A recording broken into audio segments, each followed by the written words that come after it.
જામનગરથી જ્યાં અલિયા ગામના ઉપસરપંચ પર હુમલો, પીજીવીસીએલમાં અરજી કરવા બાબતે જીવલેણ હુમલો થયો। અજાણ્યા શખ્સોએ બેઝબોલના ધોકા વડે હુમલો કર્યો। હુમલામાં ઉપસરપંચને હાથ અને પગમાં ફ્રેક્ચર થયું છે। ઘટનાની જાણ થતાં પોલીસે કાર્યવાહી હાથ ધરી। તો આ બનાવ જામનગરથી સામે આવ્યો છે, જ્યાં આ પ્રકારે ઉપસરપંચ પર હુમલો કરવામાં આવ્યો। હાથ અને પગના ભાગે તેમને ફ્રેક્ચર થયું છે। હાલ ઘટના અંગે પોલીસે કાર્યવાહી હાથ ધરી છે।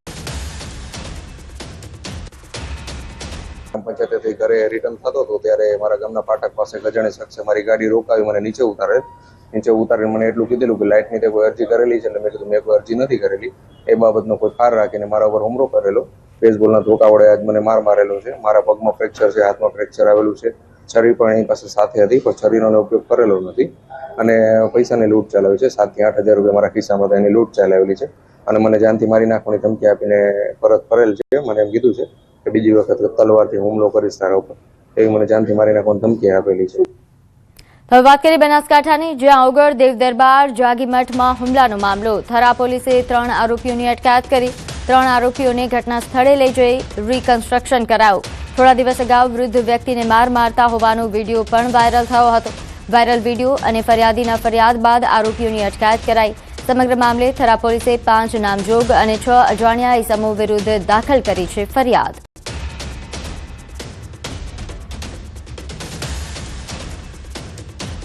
તો સુરત ગ્રામ્યમાં શંકાસ્પદ બાંગ્લાદેશી ઝડપાવાનો મામલો સામે આવ્યો છે। ઝડપાયેલા શંકાસ્પદોમાંથી 16 બાંગ્લાદેશી હોવાનું ખુલ્યું। 16 બાંગ્લાદેશીઓને પરત તેમના દેશમાં મોકલાયા। લાંબા સમયથી સુરત જિલ્લામાં છૂટક મજૂરી કરતા હતા। પશ્ચિમ બંગાળની સરહદ મારફતે ભારતમાં ઘૂસ્યાની પણ કબૂલાત કરી છે। ઓપરેશન ડેલ્ટા હન્ટ હેઠળ પોલીસની આ કાર્યવાહી। ગેરકાયદેસર રીતે રહેતા બાંગ્લાદેશીઓ સામે કાર્યવાહી કરી। સુરત જિલ્લામાં સર્ચ ઓપરેશન હજુ પણ યથાવત છે। ગેરકાયદે ઘૂસણખોરોને શોધવા માટે પોલીસની સતત ઝુંબેશ। બાંગ્લાદેશી ઘૂસણખોરો સામે સુરત પોલીસનું કડક એક્શન। આ લોકોએ ગેરકાયદેસર ઘૂસણખોરી કરવા માટે બાંગ્લાદેશની બોર્ડર ઉપરથી રાત્રિના સમયે અંધારાનો લાભ લઈ અને ઘૂસણખોરી કરેલી હતી અને ત્યારબાદ અલગ અલગ વાહનો દ્વારા વાયા મારફતે સુરત સુધી પહોંચેલા હતા અને મજૂરી કામ કરતા હતા। તેમની પૂરતી ખાતરી કર્યા બાદ તે લોકોને થોડા સમય પહેલા અહીંયાથી રિપોર્ટ કરવામાં આવેલ છે। તો દ્વારકામાં ભાણવડથી ગાંજા સાથે એક શખ્સ ઝડપાયો। રિઝવાન એસુબ બલુચની ધરપકડ। રહેણાંક મકાનમાં ગાંજાનો જથ્થો છુપાવ્યો હતો। 3.56 કિલો ગાંજો પકડી પાડવામાં આવ્યો। વિદેશી દારૂની બોટલો અને ગોગો પેપર પણ કબજે કરાયા છે। 2.87 લાખથી વધુનો મુદ્દામાલ જપ્ત કરવામાં આવ્યો।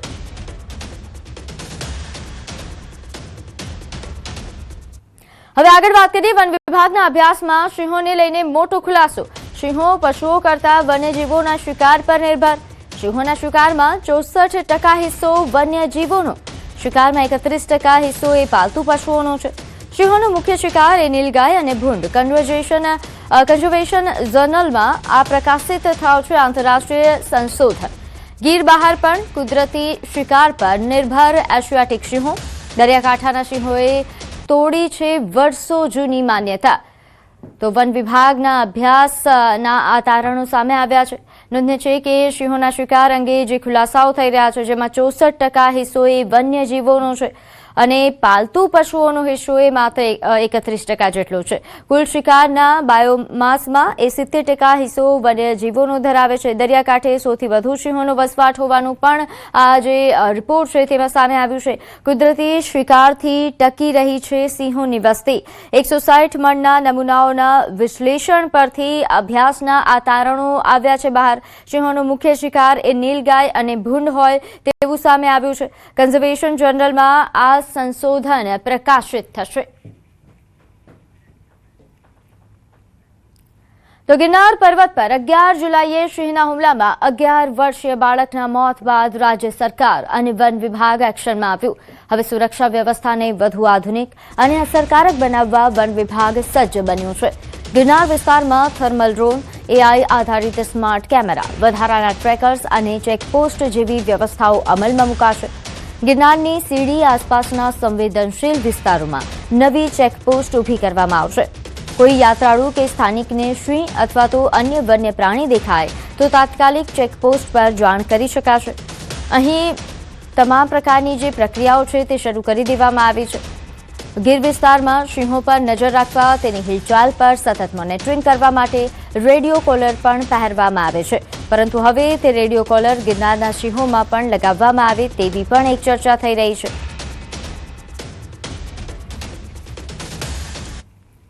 નિર્ણય લેવામાં આવ્યા છે કે એવી ઘટનાઓ બીજી વાર ન બને એના માટે દાખલા તરીકે ચેકપોસ્ટ ઊભી કરવાની વાતો છે અલગ અલગ જગ્યાએ, જેથી અગર કોઈને સિંહ અથવા બીજો વન્ય પ્રાણી દીપડો દેખાય તો તાત્કાલિક અસરથી ચેકપોસ્ટ ઉપર જઈને સ્ટાફને ઇન્ફોર્મ કરી શકે છે અને ત્યાંથી સ્ટાફ જે છે એ લાગુ પડતા ટ્રેકર્સ અને સ્ટાફને પણ જાણ કરી શકે છે. થર્મલ ડ્રોન્સ પણ લેવાની વાત છે, જેથી જે ડ્રોન્સ છે એ રાતમાં પણ એનિમલ્સને ડિટેક્ટ કરી શકે છે, એનો મૂવમેન્ટ ડિટેક્ટ કરી શકે છે, તેનો સિગ્નલ ડાયરેક્ટલી આજુબાજુ જે પાસમાં ટ્રેકર્સ હશે એને અથવા તો જે સ્ટાફ હશે એને જશે, જેથી એ એનિમલ્સને પાછું એની રીતે ટ્રેક કરીને ઘટના સ્થળથી આગળ પણ લઈ જઈ શકે છે. તો રાત્રિના અંધકારમાં પણ સિંહ અને દીપડાની હિલચાલ પર નજર રાખવા માટે થર્મલ ડ્રોન કાર્યરત કરવામાં આવશે. આ ડ્રોન એ વન્યજીવોની હાજરી શોધી તેની માહિતી સીધી ટ્રેકર્સ અને ફોરેસ્ટ સ્ટાફ સુધી પહોંચાડશે, જેથી પ્રાણીઓ માનવ વસાહત તરફ આવે તે પહેલા જ તેમને સુરક્ષિત રીતે જંગલ તરફ વાળી શકાય. સાથે જ ગિરનાર વિસ્તારમાં AI આધારિત સ્માર્ટ કેમેરા લગાવવામાં આવશે, જે સિંહ કે દીપડાને ઓળખીને તરત જ એલર્ટ જનરેટ કરશે. આ એલર્ટ વન વિભાગ ઉપરાંત આસપાસના લોકો સુધી પણ પહોંચશે. ગિરનારની સીડી પર વધુ 25 જેટલા ટ્રેકર્સ મૂકવામાં આવશે. તેની ભરતી પ્રક્રિયા શરૂ કરી દેવાઈ છે. આ ટ્રેકર્સ સીડી પર વન્ય પ્રાણીઓની અવરજવર પર સતત નજર રાખશે. એમાં CCTV કેમેરા અલગ અલગ જગ્યાએ લગાવવાના છીએ, જેથી એ CCTV કેમેરા જે છે એ એનિમલ્સને પિક્ચર પાડી શકે, ફોટો પાડી શકે અને એ ફોટોને સ્ટાફને અથવા તો સિગ્નલના રૂપમાં જે ગામડાના લોકો છે અથવા તો આજુબાજુના લોકો છે એને પણ એ સિગ્નલ જઈ શકે છે, જેથી એને ખબર પડે કે આજુબાજુમાં કોઈ વન્ય પ્રાણી છે, એટલે સાવચેતીના પગલાં લઈ શકાય. ટ્રેકર્સ, મેં જેમ કીધું, ટ્રેકર્સની સંખ્યા પણ વધારવામાં આવી છે. તો અધિકારીઓના જણાવ્યા મુજબ માનવ પર હુમલો કરનાર સિંહના બચ્ચા પણ ભવિષ્યમાં માનવભક્ષી બને છે તેવી માન્યતાને કોઈ વૈજ્ઞાનિક આધાર નથી. કોઈપણ ઘટનામાં સંડોવાયેલા પ્રાણીઓને અલગ રાખી તેમના વર્તન, આરોગ્ય અને DNA તેમજ અન્ય સેમ્પલ્સનું વૈજ્ઞાનિક પરીક્ષણ કરવામાં આવે છે. નિર્દોષ સાબિત થતા પ્રાણીઓને ફરી જંગલમાં મુક્ત કરવામાં આવે છે. જ્યારે પણ એવી ઘટના બને ત્યારે કદાચ એક એનિમલ ઇન્વોલ્વ હોઈ શકે છે, 2 હોઈ શકે છે, 2 થી વધારે હોઈ શકે છે, આખું ગ્રુપ હોઈ શકે છે. અને જ્યારે એને રેસ્ક્યુ કરવામાં આવે, રેસ્ક્યુ કર્યા પછી અમુક પ્રોટોકોલ્સ હોય છે, એને ઓબ્ઝર્વ કરવાના હોય છે, એના સેમ્પલ્સ વગેરે એકઠા કરવાના હોય છે. એટલા માટે એનિમલ્સને ઓબ્ઝર્વેશન હેઠળ રાખીને પછી એને રાખવું છે અને રિપોર્ટ્સના આધારે અને અથવા પાછું ફરી મુક્ત કરી દેવાનો નિર્ણય લેવામાં આવે છે. ગિરનાર પર્વતની 50 સીડી પર થોડા દિવસ પહેલા જે બાળકને સિંહે ફાડી ખાધાની ઘટના બાદ રાજ્ય સરકાર એક્શનમાં આવી છે અને તુરંત જ પગલાં લેવામાં આવ્યા છે. જે રીતે આ ગિરનારની જે સીડી છે તે અને દાતારની સીડીને સાયલેન્ટ ઝોન તરીકે જાહેર કરવામાં આવ્યું છે અને આગામી સમયમાં જે ગિરનારની સીડીઓ છે ત્યાં સતત વોચ રાખવા માટે, વન્ય પ્રાણીઓ ન આવી ચડે તેનું ધ્યાન રાખવા માટે 25 જેટલા ટ્રેકરોની છે તે નિમણૂક કરવામાં આવશે અને તેની ભરતી પ્રક્રિયા હવે ટૂંક સમયમાં જ છે તે શરૂ કરી દેવામાં આવશે. બીજી તરફ એક ચેક પોઈન્ટ બનાવવામાં આવશે અને ત્યાં પણ જે પોઈન્ટમાં સ્ટાફ છે તે તૈનાત રહેશે, એટલે કે આ રીતના ઘર્ષણ ન બને, જેને લઈને હાલ રાજ્ય સરકાર અને વન વિભાગ છે તેમના દ્વારા કામગીરી છે તે શરૂ કરવામાં આવશે. એટલે કે જે ઘટનાઓ બની રહી છે અને હજારોની સંખ્યામાં યાત્રાળુઓ ગિરનાર પર જતા હોય છે ત્યારે વધુ એક કોઈ ઘટના ન બને, જેને લઈને તંત્ર દ્વારા ત્વરિત નિર્ણય લેવામાં આવ્યો છે. અમાર બખાઈ, ન્યૂઝ 18 ગુજરાતી, જૂનાગઢ. તો વધતા સિંહના હુમલા અંગે આ પ્રકારે હવે મોનિટરિંગ કરવામાં, જ્યાં ચાંદીપુરા વાયરસનો પ્રથમ શંકાસ્પદ કેસ સામે આવ્યો છે. ગોત્રી GMERS હોસ્પિટલમાં બાળક દાખલ કરાયું. ભાયલી વિસ્તારના 3 વર્ષના બાળકમાં લક્ષણો દેખાયા. બાળકના સેમ્પલ પૂના, ગાંધીનગર લેબોરેટરીમાં મોકલવામાં આવ્યા છે. વાયરસ મુખ્યત્વે સેન્ડ ફ્લાય માખીથી ફેલાય છે. 15 વર્ષથી નાના બાળકો માટે આ વધુ જોખમી છે. તંત્ર દ્વારા હાલ સમગ્ર વિસ્તારમાં ફોગિંગની કાર્યવાહી શરૂ કરી દેવામાં આવી છે. તો હાલ રાજ્યમાં ઘણા એવા જિલ્લાઓ છે કે જ્યાં આ પ્રકારે જે ચાંદીપુરાના કેસીસ છે તે વધી રહ્યા છે. તે બાદ હવે વડોદરામાં પણ ચાંદીપુરાના કેસની એન્ટ્રી થઈ હોય તેવી ચર્ચા. વધુ વિગત સાથે મારી સાથે સંવાદદાતા હાર્દિક જોડાયા છે. હાર્દિક, આજે શંકાસ્પદ ચાંદીપુરાનો કેસ સામે આવ્યો છે, શું વિગત? બિલકુલ થી જો આપણે વડોદરાની વાત કરીએ તો એસએસજી હોસ્પિટલ જે મધ્ય ગુજરાતની સૌથી મોટી હોસ્પિટલ છે, ત્યાં અત્યાર સુધી પંચમહાલથી જે છે તે ચાંદીપુરા વાયરસના લક્ષણો સાથે બાળક દર્દીઓ જે છે તે દાખલ થતા હતા. પરંતુ હવે વહીવટી તંત્ર એટલા માટે દોડતું થઈ ગયું છે કે વડોદરા કોર્પોરેશન હદ વિસ્તારમાં આવેલો જે બાયલી છે, આ બાયલીમાં 3 વર્ષના બાળકને જે છે તે શંકાસ્પદ ચાંદીપુરા વાયરસના જે છે તે લક્ષણો જોવા મળ્યા છે. બાળકને અત્યારે ગોત્રી જીએમઈઆરએસ હોસ્પિટલ છે ત્યાં સારવાર આપવામાં આવી રહી છે. બીજી મહત્વપૂર્ણ વાત છે કે બાળકમાં જ્યારે ચાંદીપુરા વાયરસના લક્ષણો જોવા મળ્યા ત્યારે જે વિસ્તાર છે એટલે કે બાયલી વિસ્તાર જ્યાં બાળક રહેતું હતું તેની આસપાસ ફોગિંગ સહિતની જે કામગીરી જે છે તે વહીવટી તંત્ર દ્વારા કરવામાં આવી રહી છે. અને જે સેન્ડ ફ્લાય માખી હોય છે તેના થકી જે છે આ વાયરસ ફેલાતો હોય છે. અને ખાસ કરીને જે કાચા મકાનો હોય છે ત્યાં આ માખી જે છે તે વસવાટ કરતી હોય છે. એટલે કાચા મકાનોની આસપાસ જે ફોગિંગની કાર્યવાહી છે તે કરવામાં આવી રહી છે. અને બાળકના સેમ્પલ અત્યારે પુના અને ગાંધીનગર મોકલવામાં આવ્યા છે. તેનો રિપોર્ટ આવ્યા બાદ જ એ ચાંદીપુરા જે વાયરસ છે તેની પુષ્ટિ થઈ શકશે. જી હાર્દિક, આપ જોડાયેલા રહેજો. તો હાલ જે રીતે સંવાદદાતાએ જણાવ્યું કે તમામ પ્રકારની તૈયારીઓ તંત્રએ કરી દીધી છે. ફોગિંગ સહિતની કામગીરી પણ શરૂ કરાઈ. હવે સમાચાર મોરબીથી, જ્યાં સ્કૂલ બસનો અકસ્માત સર્જાયો. હળવદના ચરાડવા પાસે ટ્રક પાછળ ધડાકાભેર બસ ઘૂસી ગઈ, જેમાં 8 વિદ્યાર્થીઓ ઇજાગ્રસ્ત થયા. 6 જેટલા વિદ્યાર્થીઓને ચરાડવાની હોસ્પિટલ ખસેડવામાં આવ્યા. 2 વિદ્યાર્થીની હાલત ગંભીર છે, જેના કારણે તેમને મોરબી ખસેડવામાં આવ્યા. દેવીપુર પાસે બ્રિલિયન્ટ સ્કૂલ બસનો અકસ્માત સર્જાયો હતો. અકસ્માત બાદ તાત્કાલિક ટ્રાફિક પોલીસ પણ અહીં દોડી આવી હતી. નોંધ્ય છે કે ટ્રક પાછળ ધડાકાભેર સ્કૂલ બસ અથડાઈ હતી, જેના કારણે બસમાં હાજર વિદ્યાર્થીઓને ઈજા પહોંચી છે. 8 જેટલા વિદ્યાર્થીઓ ઈજાગ્રસ્ત થયા. 2 વિદ્યાર્થીની હાલત ખૂબ જ ગંભીર છે, જેમને મોરબી સારવાર અર્થે ખસેડવામાં આવ્યા. બ્રિલિયન્ટ સ્કૂલ કે જેની બસનો આ અકસ્માત સર્જાયો. વધુ વિગત સાથે મારી સાથે સંવાદદાતા રવિ જોડાયા છે. રવિ, આ સ્કૂલ બસ અકસ્માત અંગે શું અપડેટ?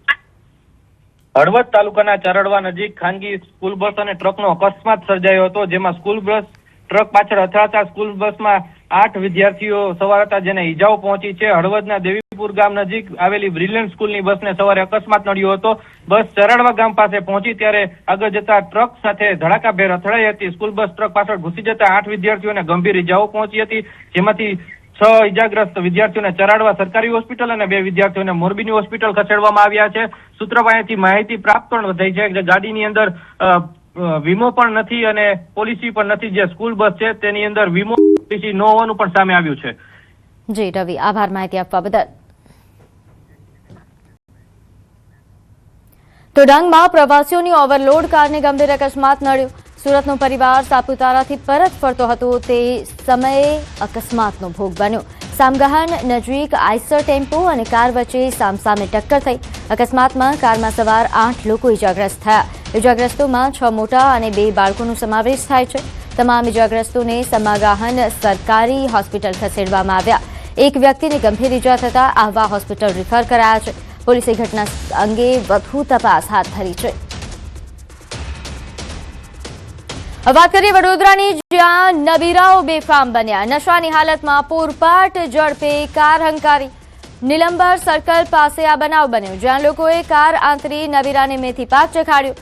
કારમાંથી બિયરની ખાલી ટીન પણ મળી આવી છે.